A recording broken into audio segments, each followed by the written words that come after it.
예, 안녕하세요. 청하수입니다. 오늘은 요청 테마 중에서 유비가 너무나 사랑하고 신뢰했던 인물이죠. 특히 실질적으로는 총나라 내에서 권모 술수 지략이 거의 최고급이었다는 이야기도 많은 인물, 법정 얘기를 좀 해보겠습니다. 소설 삼국지 연의가 아닌 실제 역사서 기반으로 얘기해 볼 거예요. 정사, 삼국지 법정전. 법정은 자가 효직이고 부풍 미연 사람이다. 법정이 나중에 유비가 입촉, 익주로 들어갈 때 삼국지에서 본격적으로 등장을 하니까 법정이 익주 출신인 줄 아시는 분들이 계신데요. 그렇지 않고요. 부풍미연이라는 데가 이 익주 그리고 한중보다 그 위쪽에 진령산맥이라는 거대한 산맥을 넘어야 있는 곳이에요. 근데 어떻게 산맥 넘어서 촉지역으로 들어오게 되었느냐?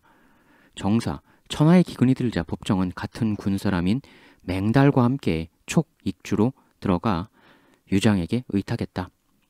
이 삼국지에서 매력남으로 유명한 맹달하고 둘이 친한 친구여서 같이 산맥 넘어서 남쪽 익주로 내려갔다 이겁니다. 가서 익주를 이끌고 있던 유장에게로 취업을 했다는 거죠. 유장에게로 의탁하고 난 후 오랜 뒤에 신도연의 현령이 되고 이후 군의교의가 되었다. 의탁하고 오랜 뒤에야 현령이 되었다는 기록이 있는데요. 유장이란 인물은 법정이라는 사람의 능력을 잘 알아주지 않았다 이런 겁니다. 또 법정은 품행이 바르지 못하다는 비방을 들으니 자신의 뜻을 온전히 펼칠 수가 없었다라는 기록도 나와요. 약간 법정이 그 이동에 들어와서 그 현지 익주로 이사 와서의 삶이 썩 편치가 않았다는 거죠. 유장에게도 능력에 비해 인정을 못 받고 이렇게 답답한 세월을 보내고 있던 터에 법정에겐 한 명의 사람과의 인연이 생기게 됩니다. 그는 바로 장송이었죠. 익주별과 장송이 법정과 서로 친했는데 그 둘은 남몰래 익주자사 유장이 큰일을 하기에 부족하다고 같이 탄식하곤 했다. 이 장송은 법정과는 달리 원래 익주 사람이에요.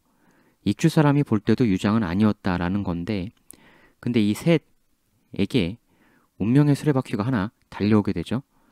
그건 바로 조조라는 존재였습니다. 중원을 평정한 조조라는 거대한 세력이 변방으로까지 세력을 넓히자 유장은 큰 두려움을 가지게 되는데요. 이에 유장은 조조에게 납작 엎드리고 아부하는 전략을 취합니다. 유장은 조조가 형주를 정벌하고 인해 한중을 평정한다는 소식을 듣고 한해 사람 은박을 보내 조조에게 경하를 드리게 하였더니 조조가 유장에게 진위장군 임명하고 그 형인 유모는 평구장군으로 삼았다. 유모는 광증으로 세상을 떴다. 이후 유장이 다시 장송의 형인 장숙을 파견해 나이든 병사 300명과 아울러 잡다한 선물을 조조에게 보내니 조조가 장숙을 광안태수로 삼았다. 그 유장의 아부 사신으로 먼저 이 장송의 형 장숙이라는 사람이 간 거죠. 가니 조조는 예의차 사신 장숙에게도 태수자리를 하나 줍니다. 근데 이 장송의 형 장숙이 동생인 장송하고 여러모로 참 대비가 되는 인물이에요.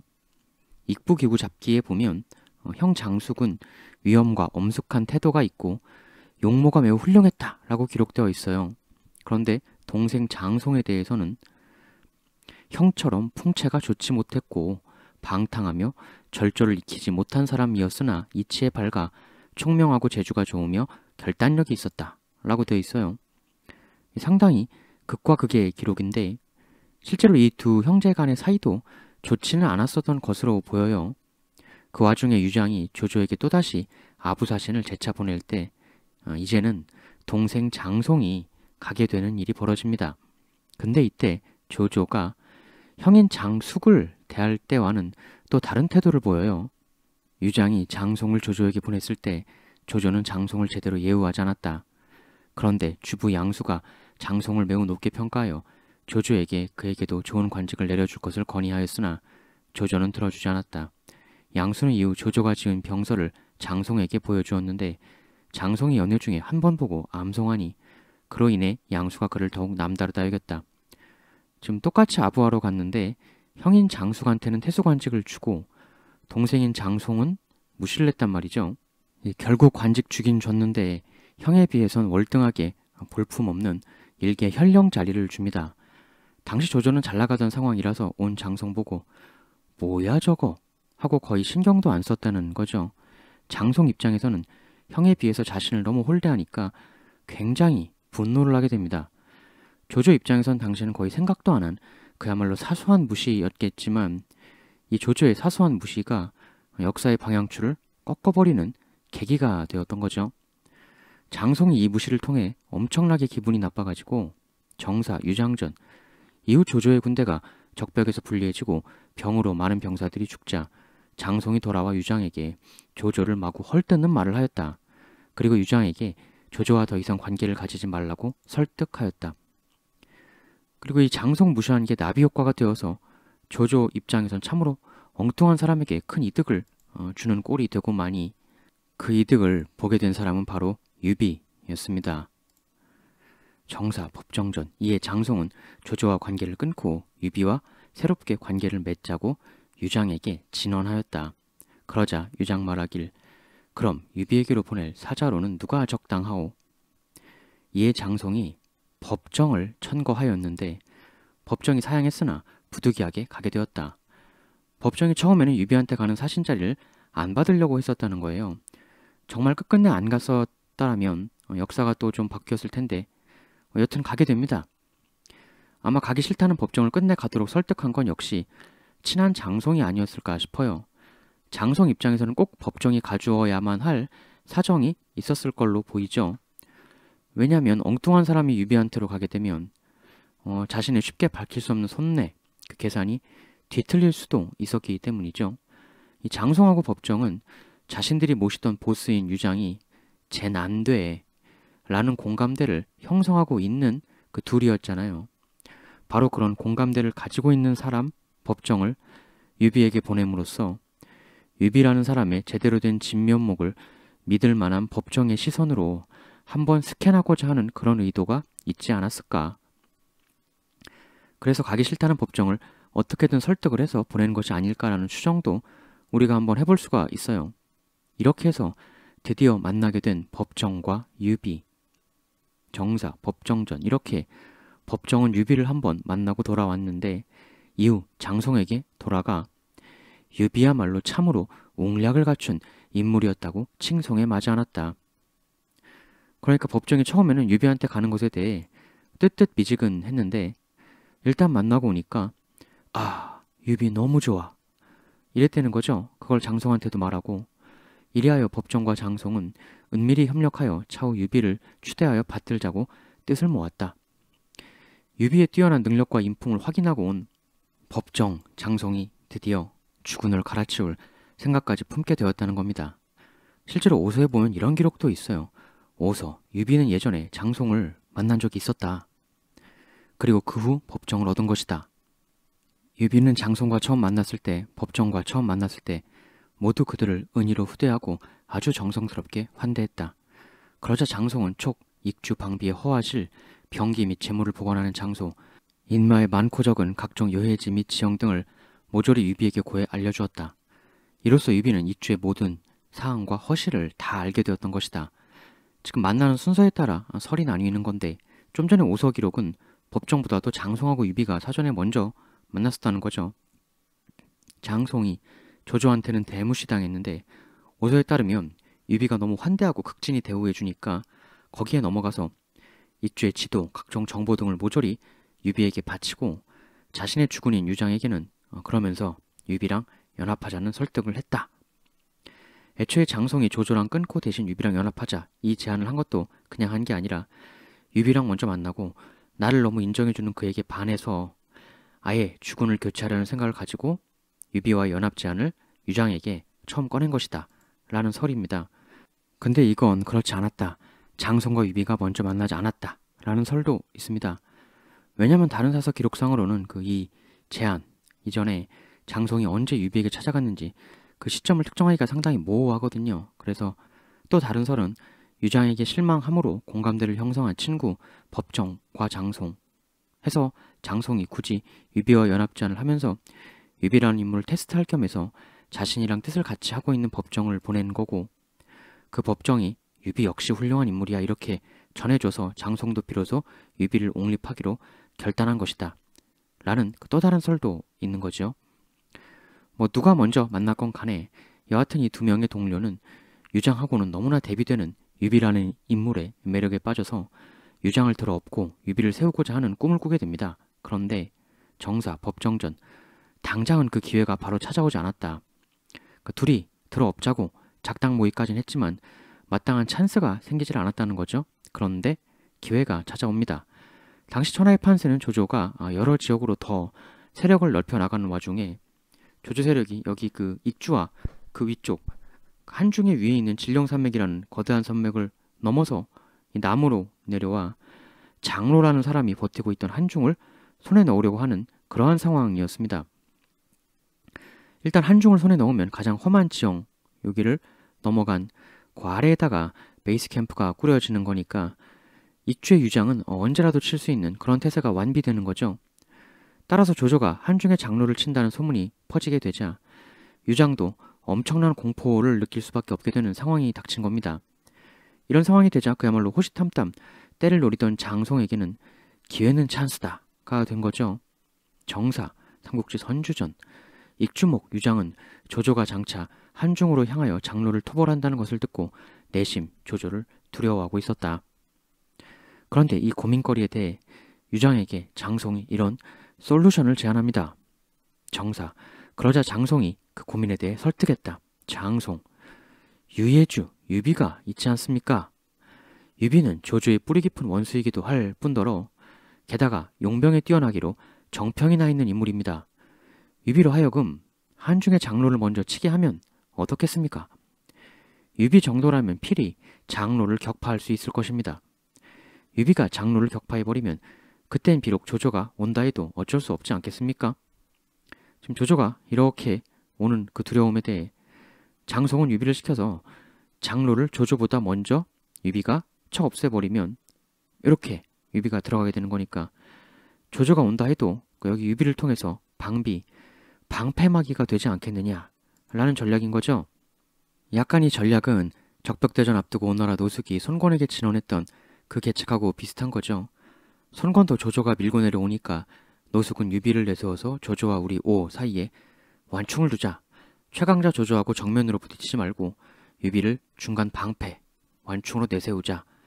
조조랑 정면으로 맞닥뜨리기가 부담스러우니까 이런 전략을 쓰는 거죠. 이것도 말하자면 비슷한 전략인 것입니다. 유비를 한중 방향으로 올려서 밀고 내려올 조조를 여기서 방비하게 하자. 이 노숙의 전략이 나름 큰 일리가 있었던 것처럼 장송의 계책도 상당히 그럴듯한 것이죠. 충분히 유장이 혹할 만한 전략입니다.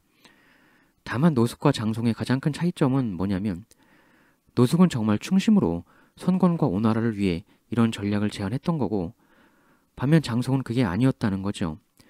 여하튼 전략적으로 이 유비 방패막의 전략은 꽤나 합리적인 부분이 있었기에 유장은 오케이를 하고 유비에게 이 제안을 하기 위하여 다시 사신으로 또 파견된 사람이 역시 법정이었습니다.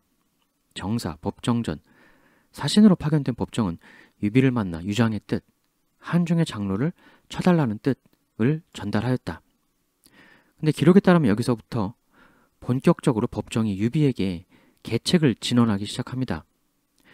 드디어 법정이라는 브레인이 유비를 위해 움직이기 시작하는 거죠. 법정은 이렇게 얘기합니다.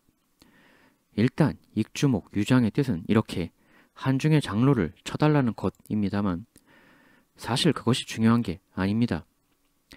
유비 장군의 뛰어난 재주로 익주목, 유장의 유약함을 틈타 아예 익주를 취하는 기회로 삼아주시길 바랍니다. 장송은 현재 익주 내에서 신임받는 중신 중 한 명입니다. 유비 장군께서 익주를 취하러 들어가시면 분명히 장송이 내부에서 호응해 줄 것입니다. 일단 익주만 손에 넣으신다면 익주의 풍성함을 바탕으로 하늘이 내린 지키기 유리한 험준한 지형 등을 잘 활용하면 원하시는 대업을 이루는 것은 손바닥 뒤집듯 쉬울 것입니다. 유비는 법정의 이 제안을 옳다 여기고 받아들였다. 그리고 강을 거슬러 올라가 서쪽으로 가서 부연에서 유장과 만났다. 이 부분에서 그 정사 유비전에서는 이렇게 기록되어 있어요. 유장은 유비를 한중에 보내 장로를 치자는 장송의 의견을 옳다 여기고 법정을 유비에게 보내 4천의 병사를 이끌고 유비를 맞이하도록 하였으며 큰 금액의 선물도 보냈다. 그러나 유장의 명으로 유비를 찾아간 법정은 유비에게 오히려 익주를 취할 계책을 진언했다. 여기에 따르면 이때 법정이 그냥 간 게 아니라 4천에 달하는 병력까지도 끌고 간 것으로 되어 있어요. 지난번 방통 일대기 이야기할 때도 말씀드렸지만 여기서 이제 이렇게 유장, 유비가 회담, 미팅을 가지게 되는데 그때 이제 방통이 유장을 급습 습격하자 이런 제안을 했었죠. 하지만 유비는 그 제안을 거부했고 그래도 방통의 두 번째 계책 플랜 B를 따라 익주 접수에는 들어가죠. 정사, 유비는 북쪽으로 갔다가 남쪽으로 돌아가 유장을 공격했다. 이에 유장의 신료 정도가 유장에게 하나의 계책을 진언했다. 정도, 유장 신하. 유비는 지금 외떨어져 있는 군사로 우리를 습격하고 있는 상황입니다. 유비의 군사는 1만을 채우지 못하고 있는 실정인데다가 그나마 군사들이 완전히 유비에게 귀부하고 있는 상황도 아닙니다. 군량도 들판의 곡식에 의존해야 하는 상황이고 군수 물자도 턱없이 부족한 게 유비군의 상황인 것입니다. 이런 분석에 의해 정도는 일종의 청야전술을 제안합니다. 따라서 지금 가장 좋은 방책은 우선 유비군이 밀려올 근방의 백성들을 모조리 서쪽으로 이동시키는 겁니다. 그리고 그 자리에 창고, 들의 곡식 등을 모조리 불태우십시오. 그렇게 유비군이 취할 수 있는 식량을 모조리 없애버린 후에 우리는 유비군과 정면 승부를 하지 않고 보루를 높이고 해자를 깊게 파 방어태세만을 굳건히 하는 것입니다. 이러고 유비군의 도발에 응하지 않고 계속 버티다 보면 저들은 군량과 물자를 얻을 방도가 없을 터 유비는 채 100일이 되기도 전에 스스로 달아나고 말 것입니다. 그렇게 힘이 빠져 달아날 때 유비를 강력히 공격하면 필시 유비의 목을 취하거나 그를 사로잡을 수 있을 것입니다. 굉장히 냉정한 그리고 지금 자신의 홈그라운드가 아니라 원정원 입장인 유비 상황에서는 어떻게 보면 매우 껄끄러울 수 있는 전략인 것이죠. 그런데 묘하게도 유비 측이 정도가 이런 제안을 했다는 것을 알게 돼요. 당시 원래 유장 사람이던 법정 같은 뛰어난 책사가 유비 곁에 붙어 있었기 때문에 유장 쪽 정보를 그쪽 내부에서 알려주는 스파이, 첩자 라인이 좀 통해 있었던 게 아닐까 싶기도 합니다. 이 법정과 장송의 배신이 유비한테는 정말 엄청난 도움이 됐던 거죠. 그러나 그건 그렇고 유비는 정도의 이 청야전술 제안을 듣고는 매우 대분노를 하게 됩니다. 정사, 유비는 정도의 이 계책을 전해 듣고는 몹시도 크게 분노하였다. 그러나 곁에 있던 법정은 유비에게 이렇게 말하였다. 심려하실 거 없습니다. 유장은 필시 그 계책을 따르지 않을 것입니다. 과연 법정의 이 예측대로 유장은 이렇게 신료들 앞에서 발언을 했습니다. 유장, 나는 적에 맞서서 백성을 편안하게 한다는 말은 들어보았으나 백성을 움직여 적을 피한다는 말은 들어본 적이 없소. 그러고는 정도를 내치고 그 계책을 받아들이지 않았다. 이 법정의 예측대로 극단적 청야전술을 회피한 유장에 대해 유비군은 진격을 거듭 결국 낙성이라는 곳을 포위하게 됩니다. 낙성은 지금 유비 유장 대결에서 유비가 익주의 중심 성도로 가는 길에 방벽 같은 역할을 하는 성이다 이렇게 보면 되는데 이 성도하고 낙성이 오늘날 차로 가면 한 60km 정도 돼요. 그 낙성이 뚫리면 이제 익주의 중심부인 성도로 거의 들이닥치게 되는 상황인 거죠. 도저히 낙성을 포기할 수 없었기에 여기서 유장의 아들 유순 등이 버티기 모드로 들어가는데요. 거기를 포위하고 나서 법정은 유장에게 이런 편지를 보냅니다. 근데 이게 굉장히 전략적인 서신이었어요. 정사, 법정전. 법정은 유장에게 서신을 보냈다. 법정의 서신. 사태가 이미 변한 뒤에도 강약의 형세를 현재 제대로 파악하지 못하고 계시는 것 같습니다. 유비 장군의 군사가 멀리서 와서 양국의 비축이 없다 하여 이제와 세월을 보내며 대치하시려고 하시는 듯 합니다만 현 시점에서 먼 앞날을 내다보아 과연 군량이 누가 먼저 떨어질까를 생각해 본다면 지금 이쪽 유비 군세가 장악한 둔령의 수비들은 이미 견고하고 확보한 곡식도 잔뜩 쌓여있게 된 데 반해 명장군 유장의 영토는 날이 갈수록 줄어들고 있고 그 백성들은 점점 곤궁해지고 있지 않습니까? 또 명장군 유장에게 적대한 이들이 갈수록 많아지니 곡식을 보내야 하는 지역이 점점 멀리까지 확대될 것입니다. 그리고 장비가 이끄는 수만의 군세도 여러 지역을 평정하고 있는 때에 그것은 대체 또 어떻게 막으시렵니까? 분명 어떤 어리석은 작자가 유비 장군의 군세는 멀리 원정을 와 곡식 부족에 시달릴 수밖에 없다고 건의를 하였겠으나 유비 장군의 본거지인 형주에서 여기까지는 길도 시원하게 뚫려 있어 물자를 수송하는 것에 전혀 문제가 없는 것에 더해 유비 장군이 본거지에 가지고 있는 모든 군사는 거의 10배에 달합니다. 하물며 거기 장군 손권의 군세도 유비 장군의 뒤를 단단하게 받쳐주고 있는 상황. 이미 익주의 3분의 2는 유비 장군에게로 거의 넘어온 상황이라 볼 수 있습니다. 저 법정의 어리석은 눈으로 보아도 이미 형세는 뒤집어질 수 없음이 자명할진데 하물며 명장군 유장 곁에 있는 수많은 총명한 신하들이 어찌 이 사실을 모르겠습니까? 그런데 저는 이리 자명한 사실을 고하고 장군 주변의 총명한 신하들은 입을 다물고 있는 이유는 뭐겠습니까? 그들은 그저 아첨만 하고 큰 것을 외면하는 사람들이기 때문입니다.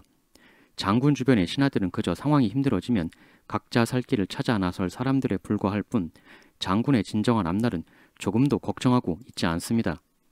세인들은 저 법정을 불충하다고 비난을 하고 있지만 저는 그런 말들에 동의할 수 없습니다. 유비 장군께서는 명장군 유장을 홀대하려는 생각이 지금도 전혀 없습니다. 작은 것에 매이시지 말고 크게 보신다면 능히 가문을 평안히 보존하실 수 있을 것입니다. 이거 심리전 계략이죠. 상대가 버티게 전술을 쓰지 못하도록 하는 최대한 전력 소모 없이 상대 힘을 빼고 빨리 항복하게 만들려는 법정이 유장 캐릭터를 잘 아니까 어떤 말로 흔들어야 그의 마음이 가장 잘 흔들릴지 잘 아는 법정이 흔들어준 것. 정사 214년 유비군이 진격하여 드디어 성도를 포위했는데 유장의 촉군 태수 허정이 성을 넘어 항복하려 했으나 발각되어 성사되지 못했다. 유장은 워낙 대위기인 상황인지라 허정을 처형하진 않았다. 유장이 결국 머리를 조아리고 항복한 뒤 유비는 이 일 때문에 허정을 박대하며 임용하지 않았다. 그러자 법정 설득하며 말하길 천하의 헛된 명예를 크게 얻었지만 그 내실이 없는 자는 꼭 있게 마련입니다. 허정이 바로 그러한 자입니다. 그러나 지금 주공 유비께서는 이제 대업의 길을 가시려는 상황인데 허정의 허명이 온 세상에 널리 퍼져 있는 바 만일 주공이 허정을 예우하지 않는다면 천하 사람들은 주공께서 어질고 유능한 일을 천대한다고 쉽게 말해댈 것입니다. 허나 천하 사람들에게 그 모든 사정을 일일이 다 이야기해 줄 수도 없는 터 마음 내키시지는 않겠지만 적당히 허정을 예우해 주시옵소서. 유비가 법정의 이 말에 따라 허정을 후대하였다. 사람이 모든 면을 다 보고 모든 면을 다 생각할 수는 없기에 주군이 못 보는 면도 캐치해서 그걸 알려주는 게 바로 참모가 할 일이죠. 좀스러운 리더는 아니 네가 나를 지금 가르치려 들어? 이러면서 조언하는 참모를 내치지만 유비는 그런 사람이 아니다. 이렇게 디테일한 면을 세세히 조언해 줄 수 있는 법정을 유비는 너무나 사랑하게 됩니다. 정사 유비는 법정을 촉군 태수 양무장군으로 삼으니 밖으로는 도읍과 그 주변을 관리하는 일을 맡겼고 안으로는 유비의 매우 중추적인 모사가 되었다. 근데 여기서부터 역사 기록에 법정이란 인물의 부정적인 면이 나타나기 시작해요. 지금 주군이 유장에서 유비로 바뀌면서 유장 체제 하에서는 그다지 큰 중용을 받지 못하던 법정이 유비의 엄청난 사랑을 독차지하면서 이전과는 비교도 안 되게 중추적 자리를 꽤 찼단 말이죠. 이러니까 여기서 법정에 이런 면모가 드러나게 되는데 출세해서 권력을 얻고 나자 정사, 법정전, 법정은 밥 한 그릇 얻어먹은 은혜나 눈 흘긴 사소한 원한도 무엇 하나 되갚지 않는 법이 없었다. 그리고 자신에게 예전에 피해를 입혔던 자 몇 사람을 함부로 처형했다. 이 지경에 이르자 어떤 이가 제갈량에게 간언하였다. 어떤 사람, 법정이 촉군에서 지나치게 거침없이 행동하고 있습니다.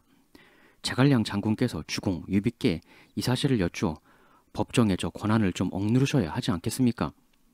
사실 지금 유비 진영 내에서 원래 처음부터 유비하고 같이 했던 관우 장비 이런 사람들 빼고 조금 나중에 합류한 사람들 중에 유비의 사랑을 가장 크게 받고 있는 두 사람이 바로 제갈량 법정이 둘이죠. 어떤 의미에서 이 둘은 유비의 사랑 그리고 그로 인해 발생할 수 있는 권력이라는 측면에서는 라이벌이라고도 할 수 있는 그런 상황이에요. 그런데 여기서 참 그 제갈량이라는 사람의 신중함 그리고 조직인으로서의 자세 이런 걸 잘 볼 수 있는 대목이 드러나는데 법정이 지나치게 설치고 있다. 제갈량 당신이 유비한테 일러 바쳐서 좀 억눌러야 되는 것 아니냐. 이 건의에 대해 제갈량은 이렇게 말합니다. 제갈량 주공 유비께서 공 안에 계실 때 북쪽으로는 조조의 강성함을 두려워하고 동쪽으로는 손권의 핍박함을 꺼렸으며 가까이는 손부인, 손권의 여동생 유비 부인 손상향이라고 흔히 부르지만 손상향은 본명이 아니죠. 그 손부인 이 곁에서 무슨 변고를 일으킬까 전전긍긍하셨으니 그러한 시절에는 늘 매사가 어렵고 곤란하셨소이다. 그러나 법정이 주공의 곁에 와서 주공을 높이 날아오르게 하였고 드디어 누구의 제약도 받지 않는 존재로 거듭나게 해주었소이다. 그러한 엄청난 공을 세운 법정이 조금 자기 뜻대로 행동하기로 그것을 어찌하지 못하도록 막을 수가 있겠소. 지금 유비가 익주를 차지하면서 비로소 누구의 영향도 받지 않는 완벽하고도 안정적인 독립된 군주로서 비로소 우뚝 설 수 있게 된 것이고 그것에 법정이 엄청난 공을 세웠다라는 거죠. 제갈량 말이. 유비한테 그런 엄청난 공을 세워준 사람이 조금 약간 자기 마음대로 행동하고 있다고 해서 그걸 일러 바치면 이게 되겠느냐. 이 보통 사람들이 제갈량의 장점이라고 하면 뭐 천재적인 두뇌, 신산 규모, 엄청난 전략과 책략 이런 걸 생각하는데 물론 그런 부분도 있겠습니다만 사실 이 제갈량이 의외로 조직 내에서의 인간관계, 그 조직에서의 인간관계는 우리가 친구 사이 인간관계 맺을 때랑은 또 전혀 다른 특성을 가지고 있잖아요. 그런 조직 생활을 굉장히 신중하게 잘하는 그리고 정무적 판단 이런 거를 그때그때 굉장히 잘합니다. 지금 유비가 법정의 엄청난 공헌 때문에 법정을 너무 좋아하고 있는데 걷다 대고 법정이 지금 잘못하고 있다 이렇게 일러 바치면 유비가 나 제갈량을 어떻게 보겠는가. 까딱 잘못하다가는 새롭게 가세한 법정의 떠오름을 마치 시샘하는 것 같은 오해도 받을 수 있게 되는 거잖아요. 리더한테. 굉장히 사태 파악을 잘하는 거죠. 개인적 처세라는 관점에서 봐도 더 나아가 제갈량의 대인배스러운 모습도 확인할 수 있습니다. 이 소인배는 누가 새로 리더의 사랑을 받는 사람이 치고 올라온다 그러면 그걸 어떻게든 시샘해가지고 깎아내리려고 할 텐데 제갈량은 오히려 그걸 거부하고 있는 거죠. 정사삼국지도 아예 이렇게 평을 하고 있습니다. 제갈량은 유비가 법정을 매우 경외하고 신뢰함을 잘 알았기 때문에 그와 같이 말한 것이다. 유비가 너무 좋아하는 법정에 대해 고자질 해봐야 괜히 유비 기분만 상하고 조직 내 알력만 생긴다.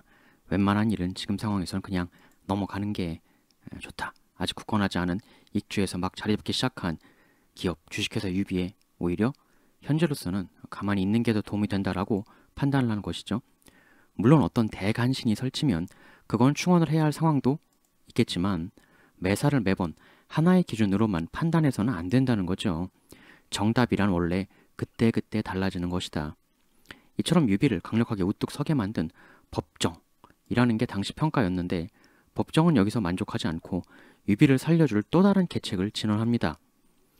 원래 유장이 그 장송한테 말려서 유비를 익주로 끌어들이게 된 계기가 조조가 산맥 넘어 남으로 내려와 한중 먹을 것 같으니까 겁먹어서 유비 데려오기로 했던 거잖아요. 근데 들어온 유비가 치라는 한중을 안 치고 유장을 치게 된 거고 그러니까 당연히 한중은 조조 세력의 손아귀에 떨어지죠. 그리고 유장은 이제 역사의 무대에서 퇴장, 유비가 익주를 먹으니까 지금 상황이 이렇게 된 거죠. 이제 이 상황이 되니 법정이 유비에게 이런 전략을 건의합니다. 정사, 법정, 조조가 일거에 장로를 항복시켜 한중을 차지했습니다만 한중을 차지한 기세를 이어 바로 익주로 밀고 내려오지 않고 하우연, 장합 등을 남겨두고 자신은 황급히 북쪽으로 돌아갔습니다. 이것은 사실 조조의 지모나 역량이 부족해서가 아니라 필시 조조 세력 내부에 무슨 우환이 생긴 때문이라고 저는 판단하고 있습니다. 지금 한중을 지키고 있는 하우연, 장합 등의 능력을 살펴본다면 우리 측 장수들보다 딱히 낫다고 보기 어렵습니다. 따라서 지금 우리가 공격한다면 반드시 이길 수 있을 것으로 봅니다. 지금 이 기회를 활용하여 공격, 한중을 접수한다면 제일 좋기로는 그 이후에 더 크게 진출하여 우리의 적들을 일소하고 천하를 병탄하는 것도 가능하고 그 다음 좋기로는 진령산맥, 이북의 옹주, 양주 지역도 차지할 교두보가 될 수 있습니다. 혹 그런 것들이 안 된다고 할지라도 한중을 차지하고 양곡을 비축하면 힘을 모아 후일 천하를 도모할 기회를 언제라도 노릴 수 있게 됩니다. 하늘이 준 지금 기회를 놓치지 말고 한중을 차지하십시오. 그 익주라는 유비가 드디어 확실하게 자리 잡을 수 있는 터전을 만들어준 데 이어 지금 법정이 한중까지도 나아가는 비전을 제시하고 있는 거죠. 유비가 이 계책을 옳다 여기고 재장들을 거느리고 한중으로 나아갔으며 법정 역시도 함께 종군하였다. 이렇게 법정의 밑그림 속에 유명한 한중 공방전이 시작을 합니다. 정사 219년 유비가 양평으로부터 남쪽으로 면수를 건너 산을 따라 점차 전진하여 정군 등의 영체를 세우니 하우연이 군사를 끌고 와 그 땅을 다투었다. 해당 상황을 살펴본 법정 말하길 법정 충분히 우리가 선제 공격할 만합니다. 이에 유비가 황충의 명에 높은 곳에 올라 북을 울리고 함성을 지르며 하우연 군을 공격하게 하니 하우연 군은 대파당했으며 하우연 등은 참수당하였다. 이후 조조가 유비의 한중 공략이 법정의 계책이었다는 것을 전해 듣고 이렇게 말했다. 나는 예전부터 유비는 이와 같은 일을 할 수 없는 작자임을 잘 알고 있었다. 이 모든 게 법정의 계책이라 하니 역시 누군가 남의 가르침을 받았을 줄 알았다. 이런 발언을 했다는 거예요. 그러니까 조조는 유비가 내놓을 계책은 아니고 이게 지금 역시 법정 같은 이의 가르침으로 행한 거구나. 이런 평을 하고 있는 건데요. 이에 대해 정사삼국지의 주석을 다룬 배송진은 이런 평을 하고 있어요. 조조가 그저 패배한 빼앗긴 것이 망신스럽고 한스러워 유비에 대해 그리 말했을 것이었을 뿐이라 본다. 그러니까 유비에 대해 라이벌 의식이 있어서 그를 좀 깎아내리려는 발언이었다 이런 얘기죠. 이리하여 법정은 익주뿐 아니라 유비가 한중을 차지하는 것에도 커다란 공헌을 합니다. 유비 인생 최고의 도약, 그 옆에 바로 법정이 있었다 이런 얘기죠. 정사, 이후 유비는 한중 왕에 올랐다. 한중 왕에 오른 유비는 법정을 상서령, 호군 장군으로 삼았다. 이 상서령은 조조 쪽에서는 순욱도 한때 맡았던 자리이기도 하고 그 나중에 제갈량이 죽고 나서 그 사후 국정을 총괄하게 되는 장관이 제갈량 죽고 올랐던 자리가 상서령이에요.